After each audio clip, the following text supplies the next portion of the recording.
Mon cher Patrice, alors, selon le sacerdoce, je vais t'introduire, si je puis dire, mais... Un immense plaisir, mon cher Henri.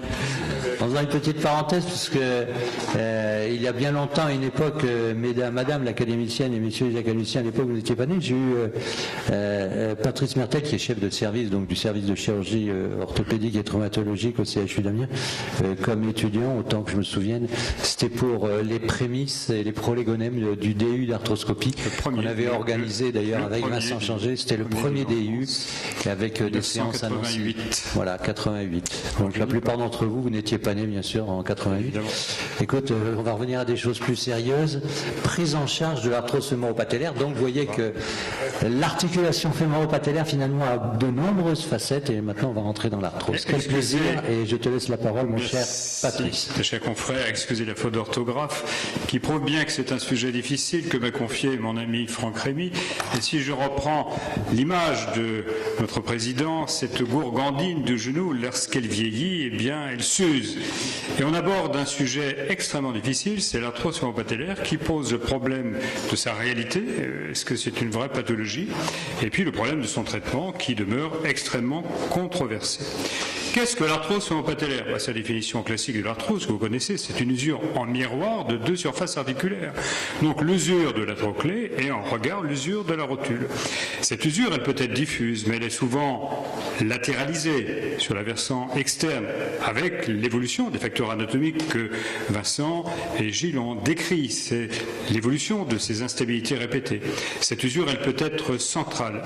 Elle est rarement médiale, mais elle existe lorsque l'image qu'a montré le film de la réentrée de la rotule sur l'engagement, en fait, on a un choc rotulien médial sur le cartilage médial de la patella, de la trochlée, qui va entraîner une usure. Attention, pour nous, c'est une usure en miroir. Les anglo-saxons considèrent que l'arthrose fémoro-patellaire concerne une surface ou les deux surfaces. Une atteinte isolée de la rotule, une atteinte isolée de la trochlée, et pour les auteurs anglo-saxons, une arthrose fémoro-patellaire, ce qui pose le problème de la comparabilité de nos résultats ou de nos techniques, ce qui n'est pas tout à fait la même chose. Et il faut que cette arthrose soit isolée. Et c'est là où le problème apparaît. Bon nombre de nos collègues rhumatologues disent l'arthrose fémoro-patellaire est le début de la gonarthrose globale du genou. L'arthrose isolée n'existe pas. Qu'en est-il réellement? Si on prend cette cohorte publiée il n'y a pas si longtemps d'une grosse étude médicale qui vient des Pays-Bas, eh bien on s'aperçoit que sur une série très très importante là, de près de 1000 femmes, eh bien on observe à un temps T 30 arthroses fémoro-patellaires isolées. Vous voyez que dans cette survie à long terme, parmi ces 30 arthroses fémoro-patellaires, eh bien en 5 ans, 12 vont évoluer vers une arthrose globale. C'est dire la difficulté de reconnaître le caractère isolé d'une arthrose fémoro-patellaire, et c'est dire la difficulté de choisir un traitement qui pourrait être limité à l'arthrose fémoro-patellaire quand on sait qu'elle va de toute façon évoluer vers une gonarthrose globale dont le traitement est radicalement différent. Il faut donc, au moment où on prend en charge cette arthrose fémoro-patellaire, être certain qu'elle soit isolée, c'est-à-dire faire les clichés de base dont a parlé Vincent Chassin, avec les clichés en charge, les clichés en chose, les clichés en stress, pour s'assurer qu'aucun compartiment fémorotibial n'est atteint. Il faut également éviter les situations où une déformation en varus ou en valgus pourrait entraîner en quelques années une arthrose par surcharge interne dans le génu-varum ou surcharge externe dans le génu-valgum. Alors, ces chiffres de 5 et de 8 degrés, en fait, on n'a fait que les répéter depuis la conférence d'enseignement de Jacques Villevout à la Sovcot en 1994 et ce que j'avais repris en 1997 dans l'article publié c'est un fémoro-patellaire. Je ne suis pas sûr que ces valeurs soient tout à fait des effets seuil, mais il faut se méfier. Toute désaxation doit imposer une prise en charge globale de ce genou en termes de gonarthrose globale et non pas de l'arthrose fémoro-patellaire isolée. Alors est-ce qu'il faut aller jusqu'à l'IRM ou à l'arthroscan pour s'assurer de l'absence de chondropathie? Je ne pense pas non plus, parce qu'à ce moment-là, on va s'interdire de faire tout geste sur la fémoro-patellaire. Alors on a souvent dit que l'arthrose fémoro-patellaire en fait n'avait pas de parallélisme anatomo-clinique et que c'était une cause de douleur assez rare dans le genou. Alors l'arthrose fémoro-patellaire isolée, elle est rare. C'est un peu moins de 10% des causes de douleur du genou dans la population générale. Elle est beaucoup plus fréquente chez la femme que chez l'homme. Vous voyez, pratiquement 2 fois plus fréquente chez la femme que chez l'homme. Donc, méfiance. Si vous avez un homme très, très gros qui se plaint uniquement de la rotule, méfiez-vous de l'évolution possible vers une gonarthrose globale. On a souvent pensé que c'était beaucoup moins douloureux, en tout cas pas de parallélisme par rapport à l'arthrose fémoro-tibiale, et on a tous l'histoire de chasse, on a des arthroses très évoluées finalement avec peu de douleur, alors que quelquefois des conflits neuro-rotuliens de la jeune femme dont on parlait sont insupportables si on entend les patients. En fait, là encore, si on reprend cette grosse étude là, sur près de 1000 femmes aux Pays-Bas, on s'aperçoit que l'arthrose fémoro-patellaire, qui correspond à 35% des cas au départ, pour des arthroses de grade relativement évolué, eh bien, elle est symptomatique, elle est douloureuse, elle est voire même plus douloureuse, plus symptomatique que l'arthrose fémoro-tibiale isolée. Donc, il y a une réalité de la symptomatologie de cette arthrose fémoro-patellaire isolée. Il faut pouvoir confirmer son caractère isolé. Alors cette arthrose a été classée, les anglo-saxons utilisent la classification de Kellgren-Lawrence, mais on a conservé en France depuis notamment le symposium que nous avions réalisé en 2003 sur l'arthrose fémoro-patellaire avec David Dejour et Jérôme Alain, cette classification proposée par Iwano en 90, qui reprend finalement la classification d'Albach, mais adaptée à la rotule, avec un simple remodelé dans le stade 1, une petite bosse médiale sur laquelle a beaucoup insisté Dominique Saragagliera récemment. Le stade 2, c'est un interligne pincé, mais pour lequel il demeure un peu plus de 3 mm de cartilage. Le stade 3, un interligne pincé de moins de 3 mm. Et le stade 4, un pincement complet.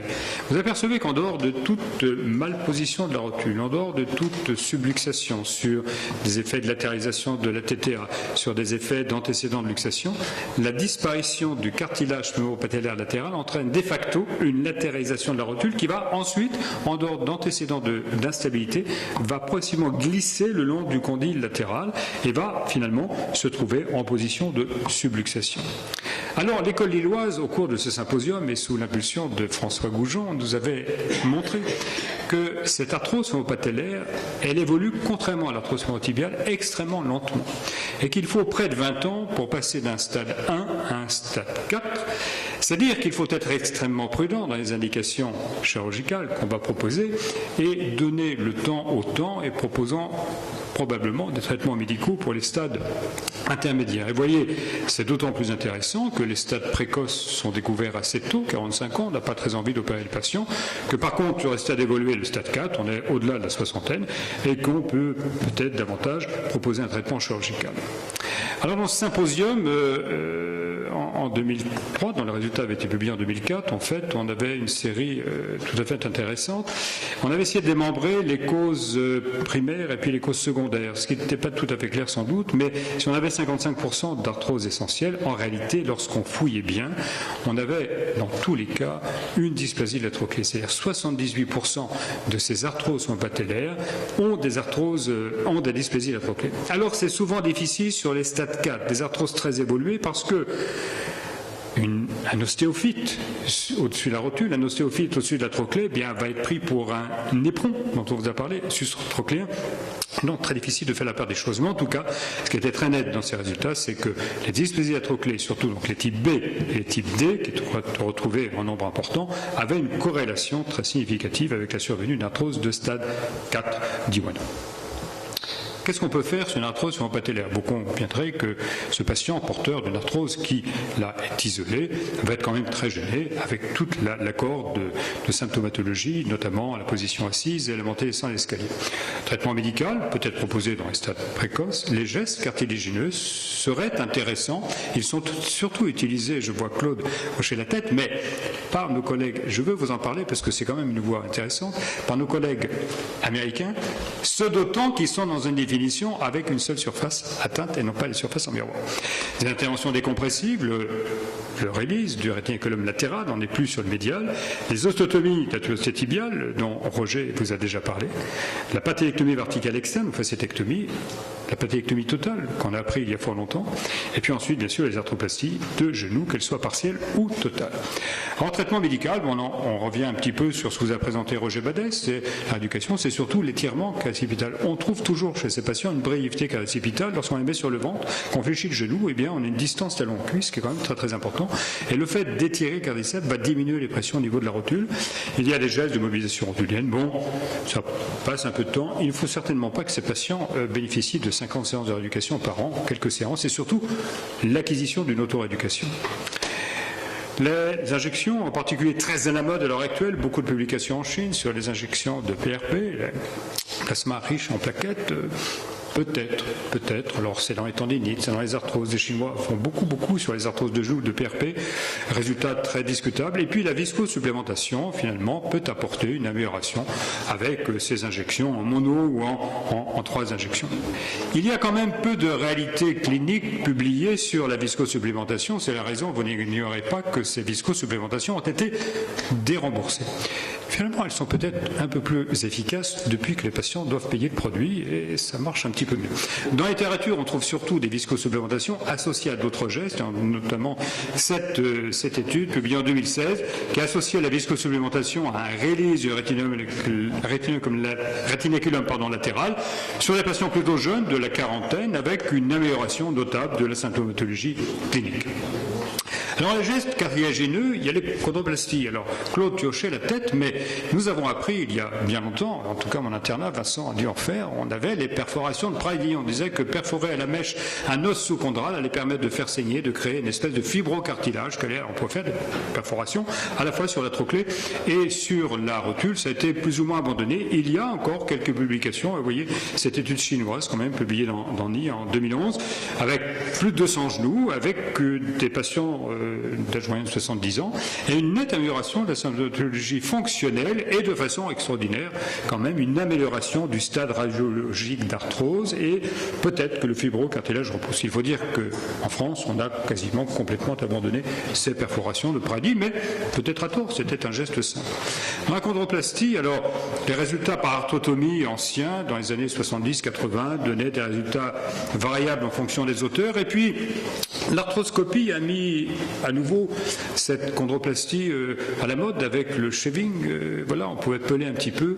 Résultat très contrasté en fonction des publications, moins de la moitié d'amélioration quand même. Je crois que c'est un geste qu'il ne faut pas promouvoir parce que ça ne sert strictement à rien, sauf à faire une arthroscopie inutile et puis un geste inutile. Alors, je voulais quand même vous parler des greffes de chondrocytes parce qu'il y a beaucoup de publications américaines, parce que c'est soit des greffes de chondrocytes juvéniles prélevés sur des cadavres de nouveau-nés, soit des cultures autologues à partir de prélèvements autologues et puis de la culture cellulaire qui est possible. Mais vous comprenez que les problèmes éthiques posés par les premiers et les problèmes de coût posés par le second font que ces techniques sont réellement réservées à nos collègues américains. Bon, ça peut être une voie de recherche, c'est intéressant. Peut-être que la biologie et la culture remplacera le bistouri dans les 50 années qui viennent, mais ça ne sera pas pour nous. Alors, les publications sont quand même assez faramineuses, puisque 3 publications là, assez récentes montrent un taux de satisfaction des patients de plus de 80%. Enfin, aux États-Unis, s'ils payent leur greffe et leur culture cellulaire, je pense que ça participe à un taux de satisfaction parce que ça coûte plusieurs milliers de dollars. C'est de toute façon pas disponible en France et je pense que pour les lésions en miroir, ce n'est pas tout à fait raisonnable. Alors, plus stupéfiant, c'est la possibilité de greffe également d'allogreffe fraîche.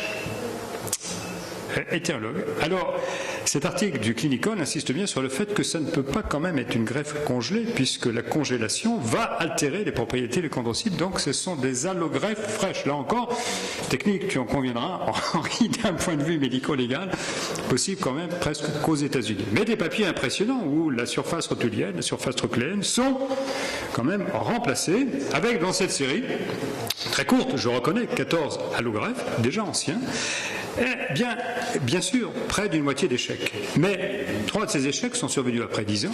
Il reste 8 greffes en place quand même, 8 allogreffes en place, avec des résultats extrêmement intéressants sur le score genou, le KSS et le lysome, qui prouvent que, quelque part, ça peut être une technique à envisager. Il faut le garder dans un coin de nos têtes pour le faire. Dans la littérature, c'est essentiellement des lésions, c'est pour ça que j'insistais sur la différence, des lésions sur un seul compartiment, soit sur une lésion patellaire isolée avec un taux de survie de 78%, soit des lésions trochléennes isolées, taux de survie de 92%. Lorsqu'on est sur l'arthrose, à notre définition, le taux d'échec est de plus de 50%. Donc je voulais vous en parler parce que ça fait partie quand même des techniques. Alors on retrouve dans le traitement de l'arthrose tout ce qui est peut-être décompressif, ce qui va diminuer les pressions. Roger en a parlé pour l'instabilité, mais la section du rétiniculum latéral, surtout en flexion, va diminuer les pressions sur la rotule, diminuer la subluxation, est intéressante dans les arthroses très localisées, externes, qui peuvent améliorer la bascule rotulienne. Alors, Fulkerson avait quand même retrouvé, si une arthrose était évoluée, 62% d'échecs. Alors, c'était très à la mode au moment du développement de l'arthroscopie du genou. On faisait beaucoup de sections arthroscopiques du réticulum latéral. Bon, c'est encore, c'est peu délétère, mais finalement, ça n'apporte pas beaucoup de bénéfices. Le ciel ouvert était abandonné parce que c'était grandes incisions. On voit bien l'ouverture ici de ce rétinaculum, c'est pour ça que je voulais montrer cette photo. Et lorsqu'il est réalisé, il peut être fait en mini-open, c'est simplement plus esthétique. Je mets cette technique parce qu'elle intéressera sans doute Franck, qui vous parlera d'une autre technique, mais on peut ouvrir ce rétinaculum en faisant une véritable plastie, en utilisant la partie fibreuse, la capsule, et puis la partie synoviale qui permet d'élargir ce rétinaculum. On revient sur les interventions décompressives par un geste sur la tuberosité tibiale. Roger vous a déjà parlé de l'évolution de l'historique et il faut rajouter pour l'arthrose l'intervention de Maquet décrite par notre collègue belge à partir des années 70. Alors en France, c'est surtout Tria qui a popularisé la technique d'Emslie-Tria, utilisée essentiellement pour la stabilisation et le traitement de l'instabilité rotulienne, mais qui va avoir un intérêt quand même dans l'arthrose patellaire. Puisqu'en réalité, cette médialisation va diminuer en flexion les forces sur la fémur patellaire de 20 à 32%. Et donc, ça va, en diminuant ces contraintes et en corrigeant la subluxation de l'usure latérale, participer au soulagement de l'arthrose patellaire, mais dans des stades très débutants.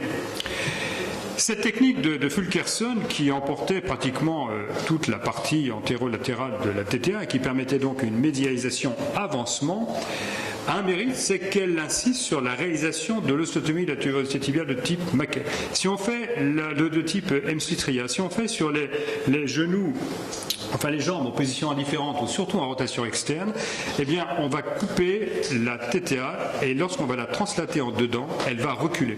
On aura un effet anti-Maquet, ce qui est tout à fait contre-productif pour l'arthrose. À l'inverse, si l'on place les pieds en rotation médiale, lorsqu'on va couper cette TTA, eh bien on va pouvoir avoir un petit effet Fulkerson et entraîner une antépulsion de la tuberosité tibiale.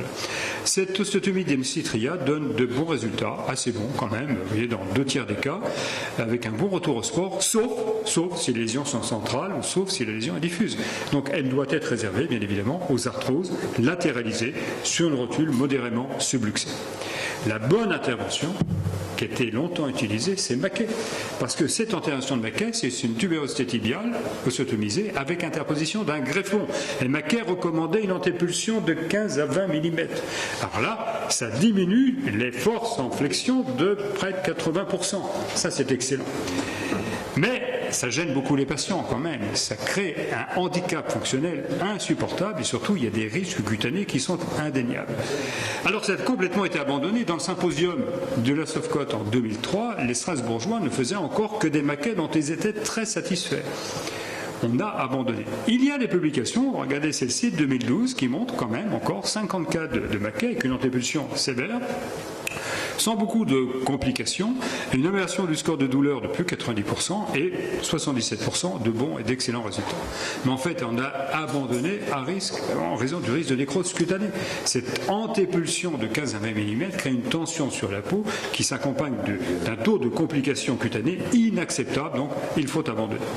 Un petit geste qui peut être associé au release ou à l'osteotomie de la tuberosité tibiale, eh bien c'est cette patellectomie verticale externe, la facétectomie externe, qui est un geste très simple qui va supprimer l'ostéophyte latéral de la rotule, une partie latérale de la patella, et donc va empêcher ce conflit douloureux en regard de la trochlée.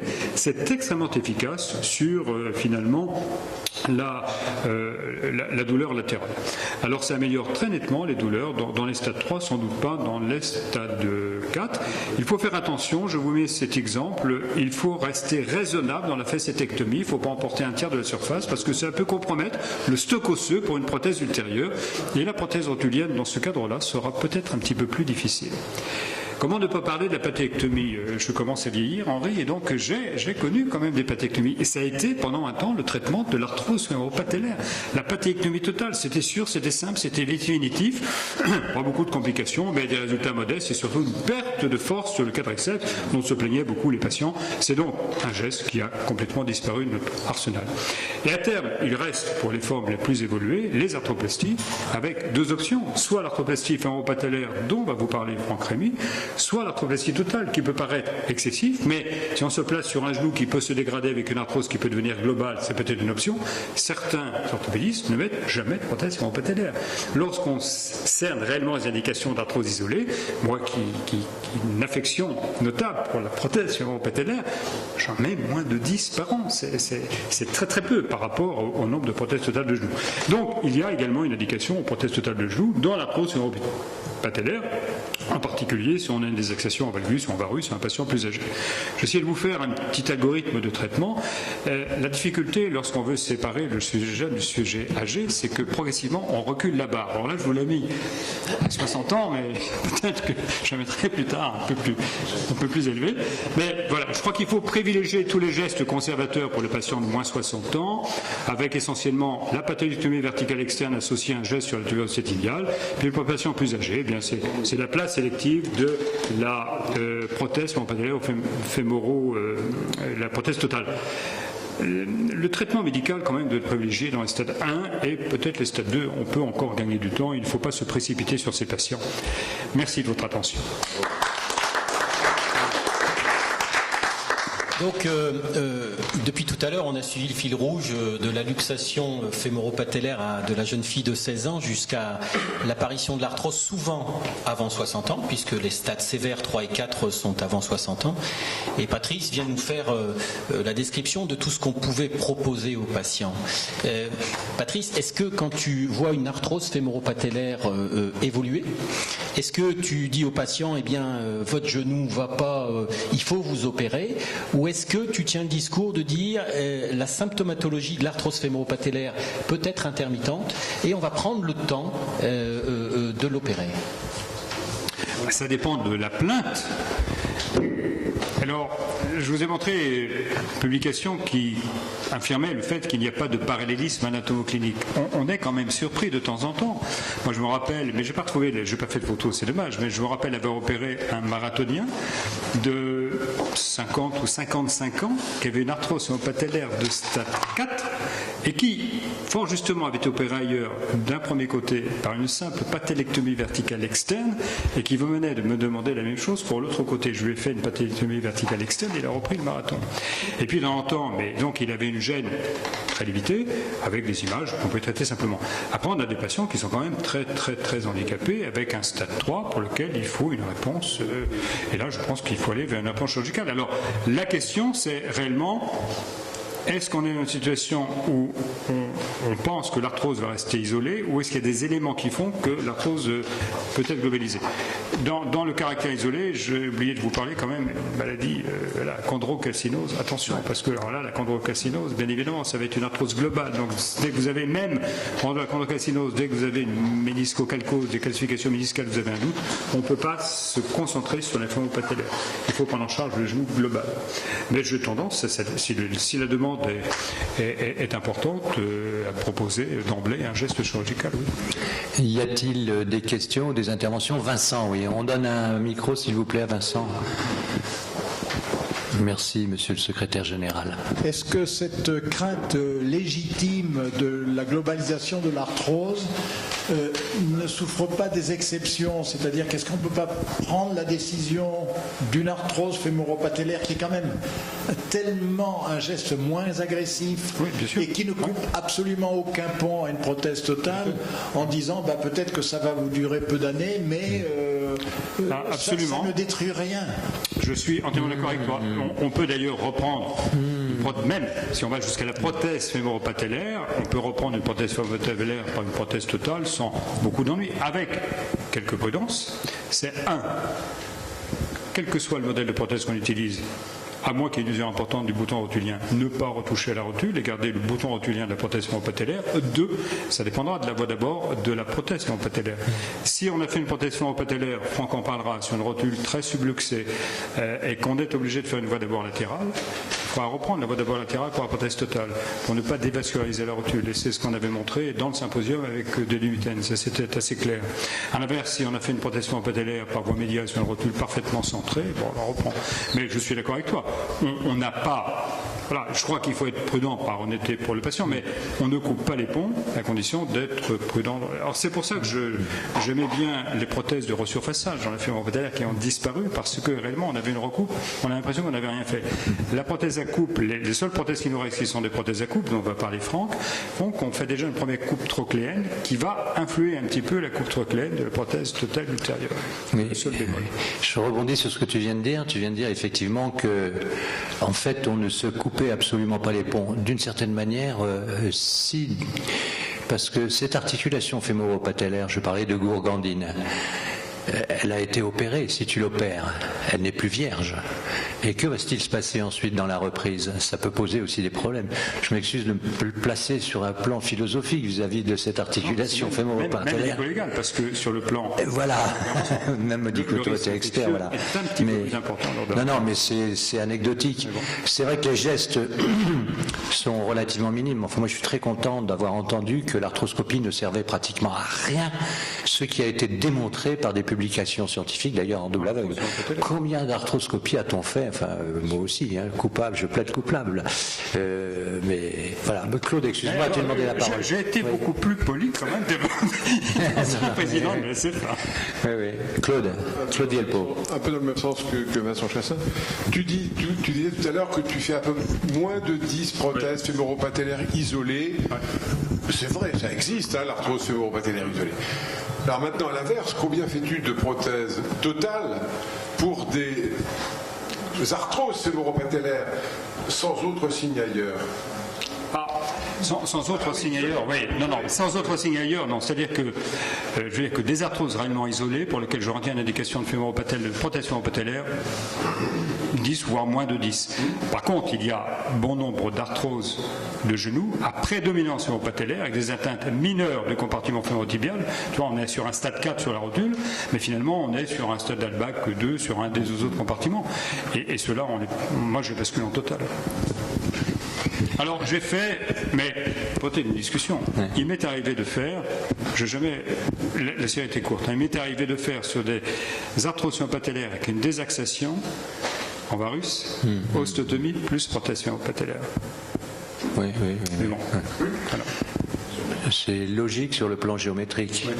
Mais il faut garder l'esprit de finesse aussi. Moi, je dois dire que, comme tu le disais, il y a des chirurgiens orthopédistes qui n'ont jamais mis de prothèse fémoro-patellaire. Moi, je fais partie de ceux-ci. Par contre, des prothèses fémoro-patellaires que j'ai déposées, que j'ai totalisées, alors là, j'en ai fait une caisse dans ma vie. Hein.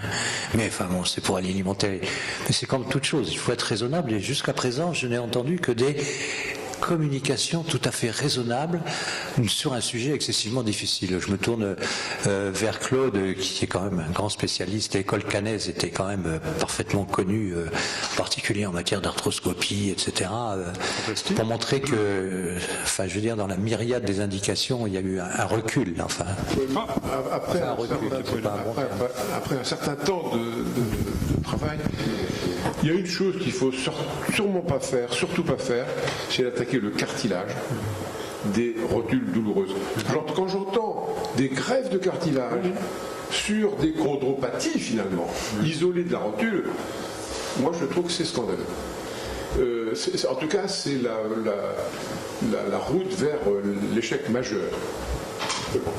Il a bien expliqué que ça ne se faisait pas en France. Hein. Voilà, je n'ai pas dit que je recommandais, mais il me paraissait intéressant de vous... Parce que les publications sont quand même relativement nombreuses. Hein. Et donc c'est pour ça que j'attirais bien l'attention sur le fait que ça, 1, c'est pas disponible en France, 2, c'est cher, et 3, ça concerne des arthroses localisées, pas en miroir. Enfin, Merci mon cher. Merci Patrice.